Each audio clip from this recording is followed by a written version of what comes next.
few things better than finding out that your favorite Disney characters share the same family tree. With this in mind, Disney planted Easter eggs in every single one of their movies. Watch until the end to find out which Disney character is Jane's great-grandmother. First time at the things? Don't forget to subscribe to our channel and give this video a big thumbs up. So, are you ready to find out which Disney characters share the same DNA? Healthy baby girl. A princess was born with beautiful golden hair. Ariel and Hercules. It's hard to believe that Ariel could be related to any member of the Disney family because, well, she's a mermaid for crying out loud. I just don't see things the way he does. I don't see how a world that makes such wonderful things could be bad. Regardless of this, it looks like the Little Mermaid's got a lot more to her family tree than meets the eye. Whether Disney planned for Ariel and Hercules to be cousins is up for debate, but we can't deny their heritage given the facts. Are you up to date with your Greek mythology? Well, we weren't either until we got our hands on this tidbit of information. As many of you know, Hercules is the son of the almighty Zeus, and Zeus has more than a few siblings to account for. Well, it looks like one of them is none other than Triton, who happens to be Ariel's father. Both Triton and Zeus are the sons of Poseidon, making Ariel and Hercules first cousins, where one cousin was born high up in the sky, the other was born in the deepest corners of the sea. This makes them polar opposites. But that doesn't mean that they can't find common ground. After all, they both ended up falling in love with humans and living amongst them on the mainland. Elsa, Anna, and Rapunzel. When you think about it, it makes total sense that Disney would want to create a universe that welcomes each and every one of their characters. So it's not too surprising to find out that some royal families share common members. In 2010, we fell in love with the sweet and innocent Rapunzel. And only then will I return your satchel to you. That is my deal. And watched with awe as she bravely chased after her dreams. After gaining her life back and falling in love with Eugene, the two love bugs were invited to a special coronation ceremony. So, wanting to meet her cousins for the first time, Rapunzel sailed to Arendelle, with Eugene at her side. While 3 years might have passed before Rapunzel went to Arendelle, she seemed more than happy to congratulate Elsa on her coronation. Anna and Elsa are first cousins with Rapunzel, and they're more alike than you would believe. This is especially true when you take Elsa and Rapunzel into consideration. Both these cousins are blonde and have magical powers. On top of that, they both know what it feels like to be locked away for years at a time. Are you surprised to find out that these princesses are part of the same royal family? Well, if you are, make sure to strap on your seatbelt because this is the least big surprise that's coming your way. Ariel and the Unnamed Mermaid. There's a lot about Ariel that we don't know, and thankfully Disney saw fit to give us the inside scoop by releasing The Little Mermaid: Ariel's Beginning. In this film, we finally get the answer to one long-lost question. Who is Ariel's mother? Our song. Our song. Queen Athena was a kind and just ruler. However, her life came to an abrupt end when pirates ransacked the sandy shores of the Mermaid Lagoon. While there's no doubt in our mind that this version of Queen Athena is strong and true, we believe that there's another version of her out there. Do you remember seeing mermaids in Peter Pan? Well, so do we. And after examining the scene a little more, we can't help but notice a resemblance between Ariel and a certain red-headed mermaid. While Disney has yet to confirm this theory, it isn't unlike them to hide Easter eggs in their movies and then refuse to comment on their existence. Disney's Peter Pan came out in 1953, and The Little Mermaid followed 36 years later. While this timeline would prevent Queen Athena from being her young and fertile self, there's one factor to consider. You don't age when you're Neverland. So, technically, the unnamed mermaid could have lived in Neverland for decades before choosing to marry King Triton. Emily and Andy. Toy Story might be considered as a Pixar movie, but in the end, it was released by Walt Disney Pictures. So we've decided to include this film on our list, because frankly, this information is too juicy to miss. We all know who Andy is. He loves his toys, respects his mom, and never forgets about his friends. Please wrap my badge. What do you know will kill you? Just do it! But how much do we know about his mother? Andy's mom goes by the name of Miss Davis. which makes us think that Disney purposely withheld her first name. This sneaky act might have been overlooked for a long time, but the truth is about to come to life. Andy's mom made it clear that Woody has been in her family for decades, which makes us think that she used to play with him when she was a kid. In Toy Story 2, we got to take a look at Jessie's backstory, which placed her under the care of a little girl named Emily. During this scene, we see Jessie sitting on a bed with a human-sized replica of her cowgirl hat perched next to her. When you take a closer look, you'll see that this hat is the same one that Andy wears throughout the Toy Story movies. So basically, this is all the proof we need to put 2 and 2 together. So, in other words, Andy and Emily are mother and son, and she eventually passes down all her antique toys to him.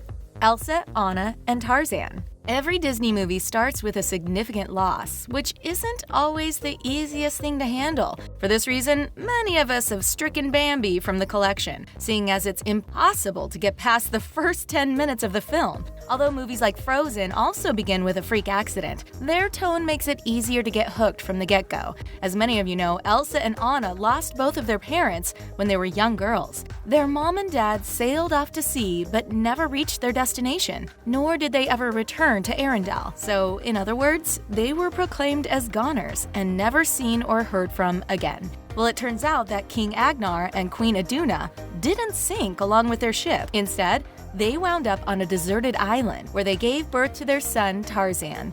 After being attacked by a leopard, Tarzan's parents were forced to leave this world and let their infant fend for himself. Luckily, a nurturing gorilla found the young bundle of joy and raised him as her own. Despite never knowing about his family, Tarzan is indeed a prince. While we'd love to see Elsa, Anna, and Tarzan reunite, we don't see how this would be possible. But hey, who knows what the future holds? Snow White and the Queen. We all know who Snow White is. She's a lovely 14-year-old girl with skin as white as snow. Oh, how silly of me.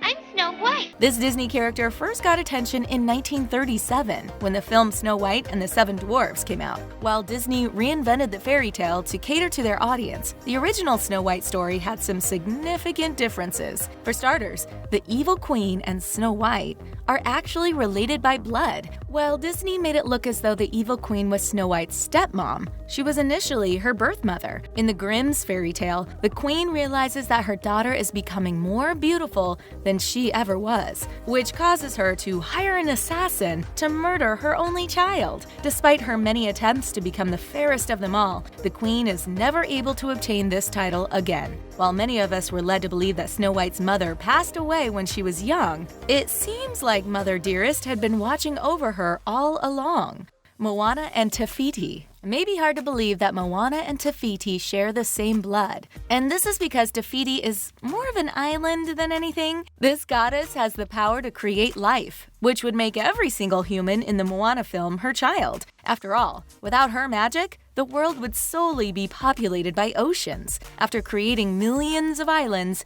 Te Fiti was finally able to rest. Sadly, it didn't take long for selfish people to attempt to steal her heart. After being robbed of her love and innocence, Te Fiti transformed into Te Ka, a fire-breathing lava monster who spreads disease into the oceans. Knowing that her heart needed to be restored, the ocean elected a baby named Moana with the task. Sail across the sea and restore the heart of Te Fiti. So, why would the sea do such a thing? Well, we believe that it's because Moana is a descendant of Te Fiti, and that only a kindred spirit could return her heart without getting corrupted along the way. While this theory may seem absurd, there's a reason why Moana and Te Fiti look like the same person, and it's because they are. In a way, Maui's actions caused Moana's heart to get stolen as well, seeing as they prevented her from sailing like her ancestors once did. While Disney has yet to confirm this fan theory, the uncanny resemblance between these two characters speaks for itself. Rapunzel and Snow White. Rapunzel and Snow White might be very different people, but they happen to share the same stepmother. While this doesn't make them blood related, it ties them together in more ways than one. If you do believe that the evil queen and Mother Gothel are one and the same, this would make the young princesses stepsisters. And last time we checked, adoptive families don't need DNA to make them legitimate. After failing to become the fairest of them all, the evil queen began to age, as any regular person would. However, this was unacceptable. Much like the evil queen, Mother Gothel is obsessed with beauty and youth. So much so that she harvested a unique flower that could restore her youthful face. After finding out that her magic flowers had been stolen and consumed, Mother Gothel kidnapped baby Rapunzel and plotted to use her powers for the rest of her life. Her evil plans came to an end when Eugene cut off Rapunzel's hair, therefore breaking the spell. Only then do we see Mother Gothel begin to take her true form, which comes in the shape of an old, wicked witch. At this point, the resemblance between the evil queen and Mother Gothel becomes uncanny, making us believe that they're one in the same. So, although Snow White and Rapunzel have never met, they were raised by the same evil being, making them unfortunate stepsisters, Prince Eric and Prince Philip. All Princess Ariel ever wanted was to follow her heart, which is why she embarked on such an epic journey. After falling in love with Prince Eric from afar, she chose to strike a deal with Ursula the Sea Witch. What I want from you is your voice. My voice? After exchanging her voice for a pair of legs, Ariel did everything she could to win over her prince's affection. On their first night together, Prince Eric invited Ariel over for supper, and the couple dined in a great hall. While there seems to be nothing out of the ordinary with this scene, some fans took a more in-depth look and noticed something of great significance. On the wall of the great hall is a portrait of a brown-haired man and a golden-haired woman. Some fans believe this couple to be none other than Princess Aurora and Prince Philip. So why would Prince Eric have this portrait on display if he wasn't indeed related to the couple? While there's no way of knowing whether Eric is related to Aurora or Philip, we believe that he is a blood relative of one of the two. While this theory is a little far-fetched, it's still very possible. After all, Disney loves tying its universes together. Jane and Belle.